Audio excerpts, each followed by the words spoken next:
ನಮಸ್ಕಾರ ವೀಕ್ಷಕರೇ, ಅಂತರ್ಪಿಶಾಚಿ ಚಾನಲ್ಗೆ ಮತ್ತೆ ಸ್ವಾಗತ.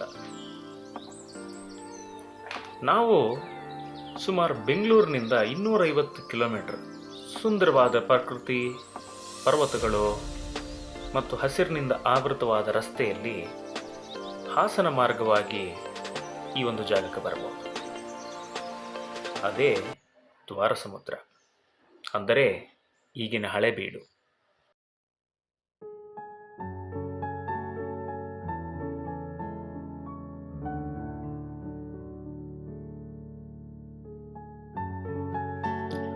ಇಲ್ಲಿನ ಈಗಿನ ಮುಖ್ಯ ಪ್ರೇಕ್ಷಣೀಯ ಸ್ಥಳ ಅಂದರೆ ಹೊಯ್ಸಳೇಶ್ವರ ದೇವಸ್ಥಾನ. 12ನೇ ಶತಮಾನದಲ್ಲಿ ಹೊಯ್ಸಳರ ವಿಖ್ಯಾತ ರಾಜನಾದಂತಹ ರಾಜ ವಿಷ್ಣುವರ್ಧನ ಅವರ ಆದೇಶದ ಮೇರೆಗೆ ವಾಸ್ತುಶಿಲ್ಪಿ ಆದಂತಹ ಕೇತಮಲ ಈ ದೇವಸ್ಥಾನದ ಕಾರ್ಯವನ್ನು ಕೈಗೊಳ್ಳುತ್ತಾನೆ. ಇದು ದ್ವಾರಸಮುದ್ರ ಎಂಬ ಮಾನವ ನಿರ್ಮಿತ ಸರೋವರದ ತೀರದಲ್ಲಿ ತಲೆ ಎತ್ತಿ ನಿಲ್ತದೆ.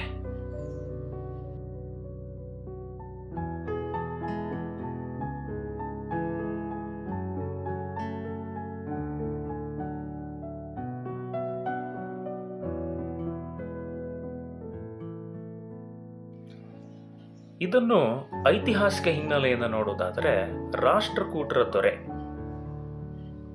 ಭಾವದೋರ ಎಂಬುವವನು ಈ ಊರಿನಲ್ಲಿ, ಅಂದರೆ ಹೊಯ್ಸಳ ವಂಶ ಆಳುವುದಕ್ಕಿಂತ ಮುಂಚೆ ಈ ಊರಿನಲ್ಲಿ ಒಂದು ದೊಡ್ಡ ಕೆರೆಯನ್ನು ನಿರ್ಮಾಣ ಮಾಡ್ತಾರೆ. ಸುಮಾರು 1200 ಎಕರೆ ವಿಸ್ತೀರ್ಣದಲ್ಲಿ ನಿರ್ಮಾಣಗೊಂಡ ಆ ಕೆರೆಗೆ ದ್ವಾರಸಮುದ್ರ ಎಂದು ಹೆಸರಿಡ್ತಾರೆ.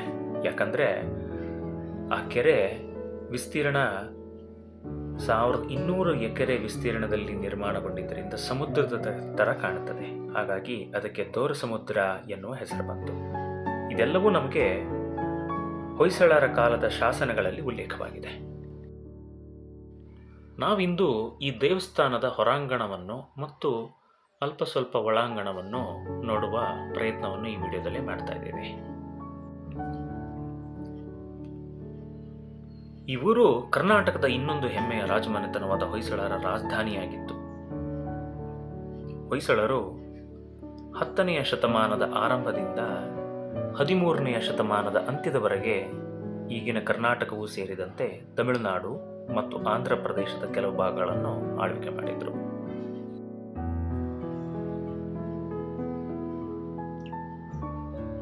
ನಾವಿಂದು ನೋಡ್ತಾ ಇರೋದು ದೇವಸ್ಥಾನದ ಪ್ರಮುಖ ದ್ವಾರದ ಮುಂಬದಿಯಿಂದ. ಇಲ್ಲಿಂದ ನಾವು ನೋಡ್ತಾ ಹೋದರೆ ದೇವಸ್ಥಾನದ ಸುಂದರ ಒಂದು ಚಿತ್ರಣ ನಮಗಿಲ್ಲಿ ಕಾಣಸಿಗುತ್ತೆ. ಬನ್ನಿ, ನಾವು ಹೇಗಿದ್ರೂ ಈ ದೇವಸ್ಥಾನದ ಐತಿಹ್ಯ ಮತ್ತು ಇದನ್ನು ಕಟ್ಟಿದಂತಹ ಯುಗಗಳನ್ನು ಮಾತಾಡ್ತಾ ಹೋಗ್ತಾ ಇದ್ವಿ.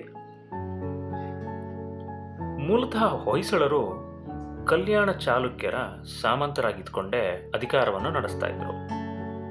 ಇವರು ಚಿಕ್ಕಮಗಳೂರು ಜಿಲ್ಲೆಯ ಮೂಡಿಗೆರೆ ತಾಲೂಕಿನಲ್ಲಿರುವ ಅಂಗಡಿ ಎಂಬ ಪುಟ್ಟ ಗ್ರಾಮದವರು.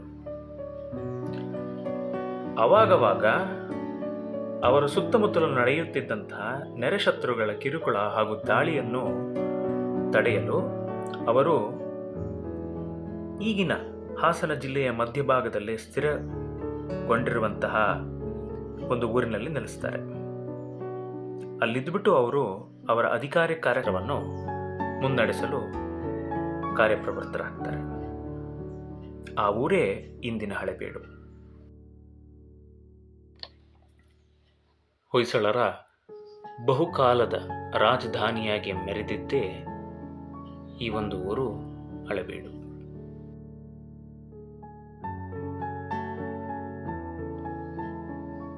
ಬೇಲೂರನ್ನು ಒಳಗಿನಿಂದ ನೋಡು, ಹಳೆಬೀಡನ್ನು ಹೊರಗಿನಿಂದ ನೋಡು ಎಂಬ ನಾಣ್ಣುಡಿಯಂತೆ ಹಳೆಬೀಡನ್ನು ಹೊರಗಿನಿಂದ ನೋಡುವುದೇ ಚಂದ.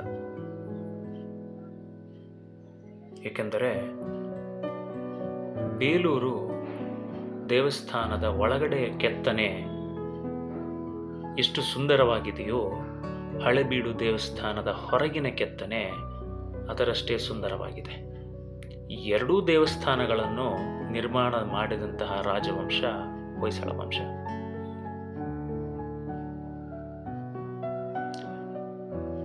ನಾವು ದೇವಸ್ಥಾನವನ್ನು ಯಾವುದೇ ಒಂದು ಮೂಲೆಯಿಂದಾಗಲಿ ಅಥವಾ ಯಾವುದೇ ಒಂದು ದೃಷ್ಟಿಯಿಂದಾಗಲಿ ನಾವು ನೋಡಿದರೂ ನಮಗೆಲ್ಲೂ ಕಿಂಚಿತ್ತೂ ಕೂಡ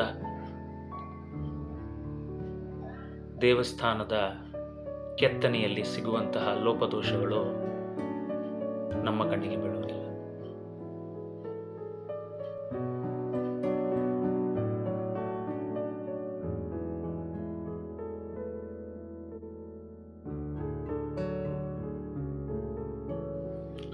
ಅಂದ ಹಾಗೆ ಈ ದೇವಸ್ಥಾನವು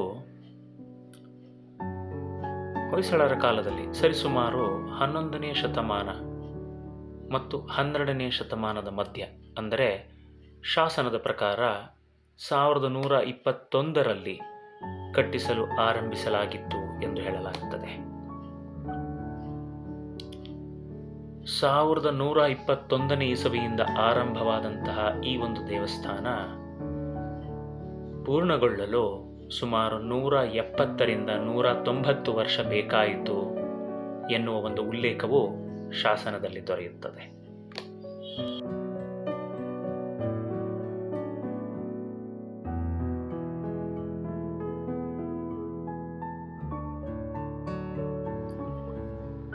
ರಾಜ ವಿಷ್ಣುವರ್ಧನನ ಕಾಲದಲ್ಲಿ ಕಲೆ ಮತ್ತು ಶಿಲ್ಪಕಲೆಗೆ ಬಹಳ ಪ್ರೋತ್ಸಾಹ ನೀಡಲಾಯಿತು. ಈತನ ರಾಣಿ ಶಾಂತಲೆ ಪ್ರಸಿದ್ಧ ಭರತನಾಟ್ಯ ನರ್ತಕಿ ಮತ್ತು ಶಿಲ್ಪಕಲೆಯಲ್ಲಿ ಆಸಕ್ತಿ ಹೊಂದಿದವಳು. ಈ ಕಾಲದಲ್ಲೇ ಹೊಯ್ಸಳ ಶಿಲ್ಪಕಲೆಗೆ ಅತ್ಯುನ್ನತ ಉದಾಹರಣೆಗಳು ಮೂಡಿಬಂದವು.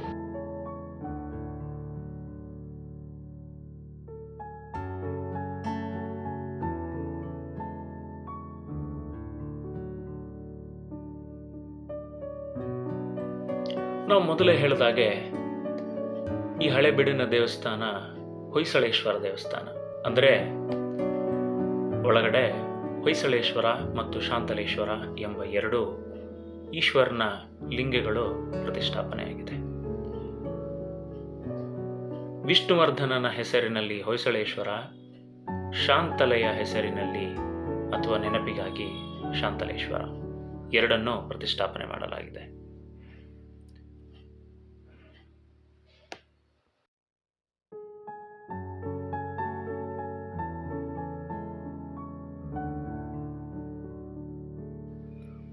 ಈ ದೇವಸ್ಥಾನದ ನಿರ್ಮಾಣದ ಕಾರ್ಯ ರಾಜ ವಿಷ್ಣುವರ್ಧನನ ಅಂತ್ಯಕಾಲದಲ್ಲಿ ತುಂಬ ಚೆನ್ನಾಗಿ ಸಾಗಿತ್ತು ಅನ್ನೋದನ್ನು ನಾವು ತಿಳ್ಕೋಬಹುದು. ಏಕೆ ಅಂದರೆ ಅವನ ಮಗನಾದಂತಹ ನರಸಿಂಹ ಬಲ್ಲಾಳನ ಆಸಕ್ತಿಯಿಂದಾಗಿ ಈ ಒಂದು ಮಹೋನ್ನತ ದೇವಸ್ಥಾನ ಇಲ್ಲಿ ರೂಪುಗೊಂಡಿತ್ತು ಅನ್ನೋದನ್ನು ಉಲ್ಲೇಖಿಸಿದ್ದಾರೆ.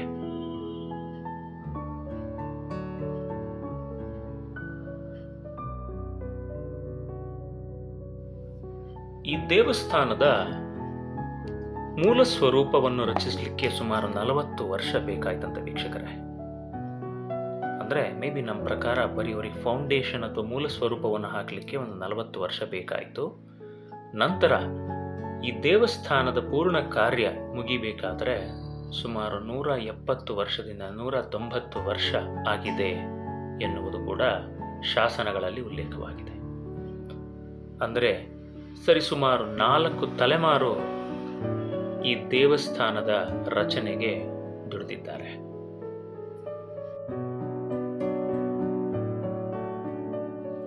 ರಾಜ ವಿಷ್ಣುವರ್ಧನನ ಅಂತ್ಯಕಾಲದಲ್ಲಿ ಆರಂಭವಾಗುವ ದೇವಾಲಯದ ನಿರ್ಮಾಣ ಕಾರ್ಯವು ಹೊಯ್ಸಳರ ಕಡೆಯ ಅರಸ ವಿಶ್ವನಾಥ ಬಲ್ಲಾಳನ ಕಾಲದವರೆಗೂ ಮುಂದುವರೆದಿತ್ತು ಅಂತ ನಾವು ಶಾಸನಗಳಿಂದ ತಿಳಿಯಬಹುದು.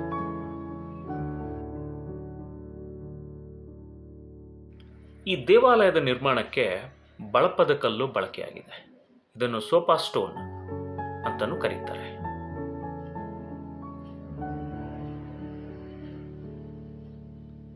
ಇದನ್ನು ಹೊರತೆಗೆದು ವಾತಾವರಣಕ್ಕೆ ಹೊಂದಿಕೊಳ್ಳಲು ಬಿಟ್ಟಾಗ ಕ್ರಮೇಣ ಗಟ್ಟಿಯಾಗುತ್ತದಂತೆ. ಕಲ್ಲಿನ ಈ ವಿಶೇಷ ಗುಣದಿಂದಲೇ ಹೊಯ್ಸಳರ ದೇವಾಲಯಗಳಲ್ಲಿ ಸೂಕ್ಷ್ಮ ಕುಸರಿ ಕೆತ್ತಗಳನ್ನು ನಾವು ನೋಡಲು ಸಾಧ್ಯವಾಗುತ್ತೆ. ಈ ದೇವಾಲಯದ ನಿರ್ಮಾಣದ ಕಾರ್ಯದಲ್ಲಿ ಸುಮಾರು 20,000ಕ್ಕಿಂತಲೂ ಹೆಚ್ಚು ಶಿಲ್ಪಿಗಳು ಅಥವಾ ಕಾರ್ಮಿಕರು ಕೈ ಜೋಡಿಸಿದ್ದರೆಂದು ನಮಗೆ ಅಧ್ಯಯನದಲ್ಲಿ ತಿಳಿದು ಬರುತ್ತದೆ.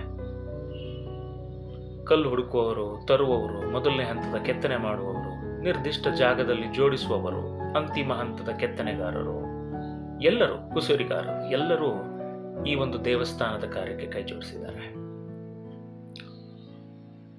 ಅದ್ಭುತ ಕೆಲಸವಿರುವ ದೇವಾಲಯವಾದರೂ ಕೆತ್ತನೆಯನ್ನು ಮಾಡಿರುವ ಶಿಲ್ಪಿಗಳ ಅಥವಾ ಕಾರ್ಮಿಕರ ಹೆಸರುಗಳು ನಮಗೆ ಹೆಚ್ಚು ತಿಳಿದು ಬರ್ತಾ ಇಲ್ಲ.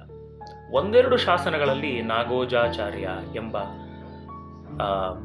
ಶಿಲ್ಪಿ ಹೆಸರು ಕಾಣಸಿಗುತ್ತೆ.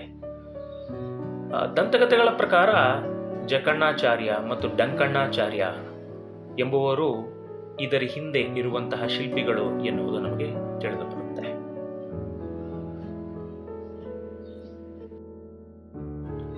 ಹೊಯ್ಸಳ ಶಿಲ್ಪಕಲೆ ದ್ರಾವಿಡ ಶೈಲಿ ಮತ್ತು ಆರ್ಯ ಶೈಲಿ ಎರಡನ್ನೂ ಒಳಗೊಂಡಿದ್ದಾಗಿದೆ. ಈ ಶೈಲಿಯನ್ನು ವೇಸರ ಅಥವಾ ಹೊಯ್ಸಳ ಶೈಲಿ ಎಂದು ಕರೀತಾರೆ. ಹೊಯ್ಸಳರ ಎಲ್ಲಾ ದೇವಾಲಯಗಳು ನಕ್ಷತ್ರಾಕಾರದ ಜಗತಿಯನ್ನು ಒಳಗೊಂಡಿರುತ್ತದೆ. ಇಷ್ಟೆಲ್ಲ ಶ್ರದ್ಧಾ ಭಕ್ತಿಯಿಂದ ನಿರ್ಮಿಸಿದ ದೇವಾಲಯವು ದೆಹಲಿಯ ಸುಲ್ತಾನರ ದಾಳಿಗೆ ಒಳಪಟ್ಟು ಅದರ ಗೋಪುರ ಮತ್ತು ಅದರ ವಿಗ್ರಹಗಳನ್ನು ಕಳೆದುಕೊಳ್ಳುತ್ತದೆ. ಇನ್ನು ದೇವಸ್ಥಾನವನ್ನು ಹತ್ತಿರದಿಂದ ನಾವು ನೋಡೋದಾದರೆ, ದೇವಸ್ಥಾನದ ಹೊರಭಿತ್ತಿಯಲ್ಲಿ ಅಂದರೆ ಹೊರಾಂಗಣದಲ್ಲಿ ಸುಮಾರು 11 ಸಾಲುಗಳಿದ್ದ ಕೆಳಗಿನಿಂದ ಮೊದಲ 4-5 ಸಾಲುಗಳು ಆನೆ, ಕುದುರೆ, ಸಿಂಹ, ಹಂಸ ಮತ್ತು ಬಳ್ಳಿಯ ಕೆತ್ತನೆಗಳನ್ನು ಹೊಂದಿದೆ. ನಂತರ ಪುರಾಣ ಇತಿಹಾಸಗಳನ್ನು ಹೇಳುವ ಶಿಲ್ಪಕಲೆಗಳ ಸಾಲಿದ್ದು ಕೊನೆಯ ಸಾಲಿನಲ್ಲಿ ಇವೆಲ್ಲದರ ಕುರಿತಾದ ಒಂದು ರಾಮಾಯಣ ಮಹಾಭಾರತವನ್ನು ಸಹ ಇದರಲ್ಲಿ ಕೆತ್ತಿದ್ದಾರೆ. ಇವೆಲ್ಲವೂ ಸುಂದರವಾದ ಕುಸುರಿ ಕೆಲಸವನ್ನು ನಮ್ಮ ದೇವಸ್ಥಾನದ ಶಿಲ್ಪಿಗಳು ಆಗಿನ ಕಾಲದಲ್ಲಿ ಸುಂದರವಾಗಿ ಮಾಡಿದ್ದಾರೆ. ಇನ್ನು ಕಡೆಯದಾಗಿ ಈ ಹಳೇಬೀಡಲ್ಲಿ ಯಾರಾದರೂ ಒಂದು ಉಳ್ಕೋಬೇಕು ಅಂದರೆ ದೇವಸ್ಥಾನ ಎದುರುಗಡೆನೆ ಕರ್ನಾಟಕ ಗೌರ್ಮೆಂಟ್ ಅಂಡರ್ಟೇಕಿಂಗ್ನಲ್ಲಿರುವಂಥ KSTDC ಮಯೂರ ಶಾಂತಲಾ ಹಳೇಬೀಡು ಎನ್ನುವ ಹೋಟೆಲ್ ಇದೆ. ನಾನು ತೋರಿಸ್ತಾ ಇರೋದು ಅದೇ ಜಾಗ.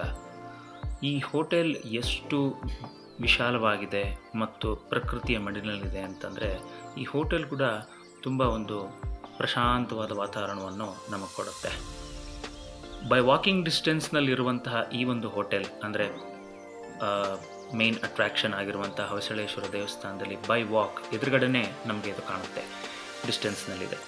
So per day around 1000 to 2000ವರೆಗೂ ವೇರಿ ಆಗುತ್ತೆ. ಅಂದರೆ between AC to non AC rooms ನಮಗೆ ಇದರಲ್ಲಿ ಸಿಗುತ್ತೆ. ಸೊ ಯಾರಾದರೂ ಹಳೇಬೀಡನ್ನ ವಿಸಿಟ್ ಮಾಡಬೇಕು ಅಂತಿದ್ರೆ ಈ ಹೋಟೆಲ್ನ ಒಂದು ಆಪ್ಷನ್ ಆಗಿ ಖಂಡಿತವಾಗಿ ತೊಗೋಬೋದು. ಫುಡ್ಡು ಕೂಡ ಡೀಸೆಂಟ್ ಆಗಿತ್ತು, even charges were very decent. So ಕಾರ್ಯಕ್ರಮ ಇಷ್ಟವಾದಲ್ಲಿ ದಯವಿಟ್ಟು ಪ್ರೋತ್ಸಾಹಿಸಿ. Thank you once again.